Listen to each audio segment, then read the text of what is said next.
Nung bata pa ako, pinangarap kong makaapak ng Europa para maglaro ng football dahil sa TV at video games ko lang ito nakikita. At sa pagkakataong ito, meron na tayong chance para makaapak sa kontinenteng pinapangarap natin, di para maglaro kundi para magtrabaho. Hey, welcome to Buenos Aires. Welcome to Buenos Aires, mga idol. Para arimigo ko ng partner ko.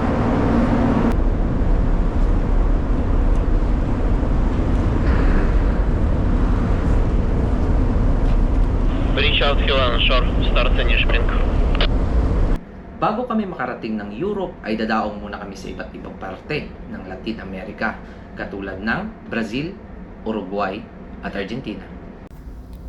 Dito namin ikakarga ang mga container na i-discharge namin sa Europa. Medyo puyatan nga lang dito sa mga bansang ito dahil di nagtatagal ng 12 oras at babiyahe na naman sa kadikit na puerto.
Meron din kami mga alagang kailangan namin i-monitor araw-araw.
Di kumulang 1 o 2 oras din kaming nagbabasa ng mga live briefers na ito dahil kailangan itong i-report ni Chief Mate sa discharging port.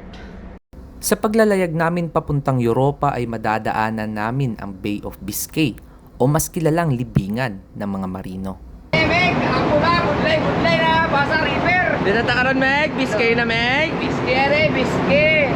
Reading ko river, nubintay no ibig ako, pero ayos lang, Arabayan. Din ka sa bang. Arabayan, dari sa barko, sa 18. Sa ka sa bang. Reading ang river, pero okay lang. Haraman, $6 ang bayad. Ara yan. Damo pa na. Kaya siya. See ya guys.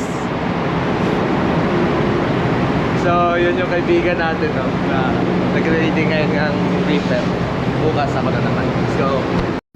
Tinagurian ang Bay of Biscay na libingan ng mga marino dahil marami na itong napalubog ng mga barko dahil sa laki ng alon at pangit ng panahon dito. So, andito ako ngayon sa starboard side ng barko. Medyo pangit na yung panahon.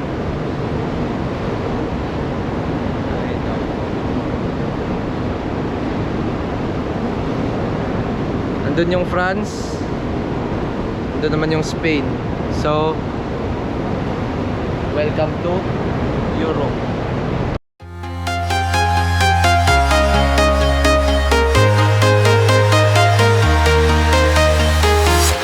I'm walking alone, the streets are empty. The only thing I can see is my own silhouette.